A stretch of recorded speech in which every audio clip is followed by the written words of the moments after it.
Hi friends, వీరాస్ intraday తెలుగుకి స్వాగతం. So what a move కదా ఈరోజు.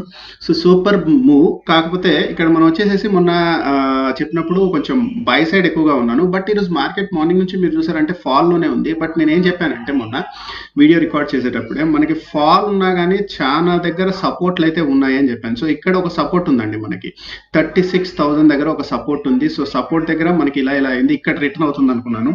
సో మీకు ఏం చెప్పానంటే ఇట్లా ఒకటి గీత గీసేసుకొని ఇక్కడ మనకి ఏంటంటే ఇక్కడ ఏదైనా సపోర్ట్ వచ్చి ఇట్లా పైకి వెళ్తే అంటే గ్యాప్ అప్ ఓపెన్ అయ్యి ఇలా వచ్చి ఇట్లా పైకి వెళ్తే అంటే ఒక ట్రెండ్ లైన్ గీసుకొని, సో ఒక ట్రెండ్ లైన్ ఇలా గీసుకొని ఎప్పుడైతే పైకి వెళ్తుందో దాన్ని క్రాస్ చేస్తుందో అప్పుడు మీరు బై చేయండి అని చెప్పాను. ఎందుకంటే బై సైడ్ ఎక్కువగా ఉండింది. మొన్న ఏం జరిగిందంటే ఇలా పైకి వచ్చి మనకి ఇక్కడ టైం స్పెండ్ చేసింది, హయ్యర్ సైడ్ టైం స్పెండ్ చేసి ఇక్కడ హయ్యర్ సైడ్ బ్రేక్అవుట్ ఇచ్చింది.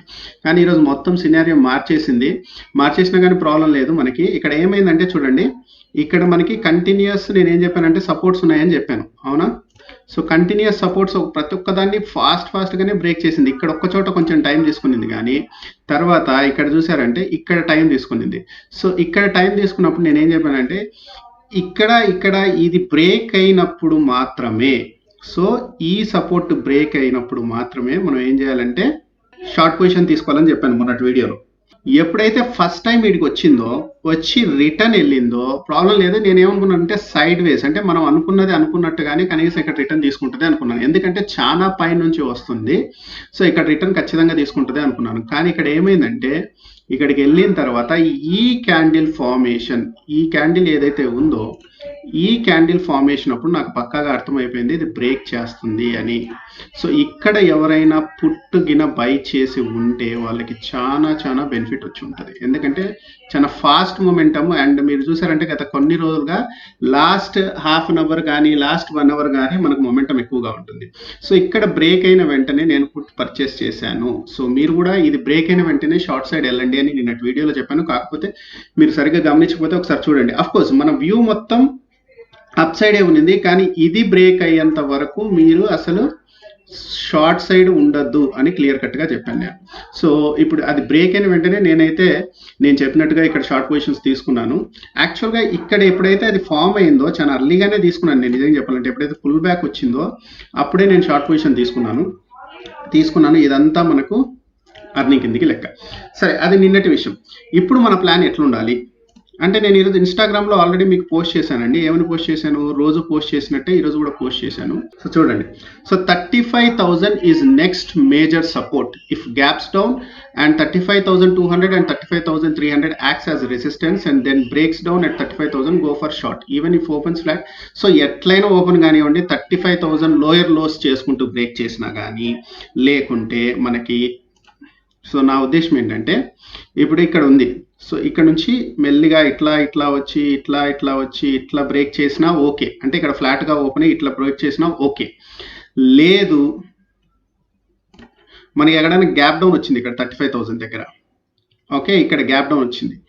గ్యాప్ డౌన్ వచ్చినప్పుడు పైకి వెళ్ళినప్పుడు ఏం చేస్తుందంటే ఇక్కడ 35,200 నుంచి 300 వరకు ఇది రెసిస్టెన్స్ జోన్గా మనకి యాక్ట్ చేసి మళ్ళీ కిందికి వచ్చి 35,000ని బ్రేక్ చేసిందంటే అప్పుడు కూడా మీరు షార్ట్ పొజిషన్ తీసుకోవచ్చు. రేపు అసలే ఎక్స్పైరీ కదా. లాస్ట్ మూమెంట్లో ఇక్కడికి వచ్చి బ్రేకేజ్ ఇచ్చినా కానీ ఇక్కడ ఏంటంటే ఇట్లా ఫామ్ అయ్యి బ్రేక్ ఇచ్చినా కానీ మీరు కన్ఫామ్గా ఏం చేయొచ్చు అంటే షార్ట్ పొజిషన్స్ అయితే తీసుకోవచ్చు. ఓకే, 35,000 బ్రేకేజ్ బట్టి ఎంత స్పీడ్గా బ్రేక్ అవుతుందన్న దాన్ని బట్టి మీరు షార్ట్ పొజిషన్స్ అనేది తీసుకోండి. ఓకే, దీని కింద ఓపెన్ అయినా కానీ ఎక్కడ ఓపెన్ అయినా కానీ ఇట్లా పైకి వచ్చి మళ్ళీ కిందికి వెళ్తుంటే 35,000 బ్రేక్ అయితే 34,500 34,000 ఇవన్నీ నెక్స్ట్ సపోర్ట్స్ అండి. ఎంతవరకు పోతుంది అనేది మనం మార్కెట్ మూమెంట్ని బట్టి రేపు పొజిషన్స్ తీసుకుంటే బెస్ట్.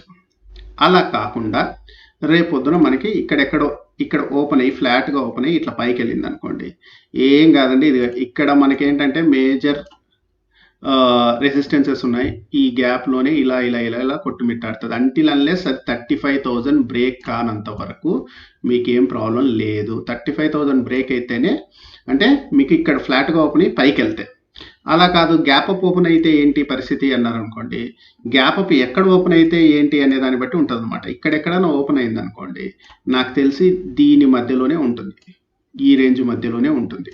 ఓకే. ఇక్కడెక్కడ ఓపెన్ అయితే ఇట్లా పైకెళ్ళి ఇలా అనుకోని ఇలా కిందికి వస్తది. ఎందుకంటే మళ్ళీ ఇక్కడ మనకి కంటిన్యూయస్‌గా ఇక్కడ రెసిస్టెన్సెస్ కంటిన్యూయస్‌గా ఉన్నాయి. 36,300, 200 ఇవన్నీ రెసిస్టెన్సెస్ ఉన్నాయి. సో, అంటిల్ అన్లెస్ ఇది బ్రేక్ అయ్యి మనకి అంటిల్ అన్లెస్ 36,300 బ్రేక్ అయ్యి పైకెళ్తే తప్పితే 300 మళ్ళీ ఇక్కడ ఒక రెసిస్టెన్స్ ఉంది. సో, 36,400 బ్రేక్ అయితే తప్పితే పైన మనము బై పొజిషన్స్ అయితే ప్లాన్ చేసుకోకుండా ఉండడమే బెస్ట్. అంతవరకు మనకేంటంటే ఫ్లాట్‌గా కంటిన్యూ అయ్యే ఛాన్సెస్ ఉన్నాయి. సో, నా వీడియోస్ నచ్చినట్టయితే మన ఛానల్‌ని సపోర్ట్ చేయాలనుకుంటే నేను కింద Alice blue Angel broking accounts open చేయడానికి లింక్ పోస్ట్ చేస్తున్నానండి. దాని మీద క్లిక్ ఇచ్చి అకౌంట్స్ ఓపెన్ చేయండి. సో, ఈ రోజుటికి ఇంతే అండి. మళ్ళీ రేపటి అనాలిసిస్ వీడియోతో మళ్ళీ మీ ముందుంటాను. అంతవరకు సెలవు. బాయ్.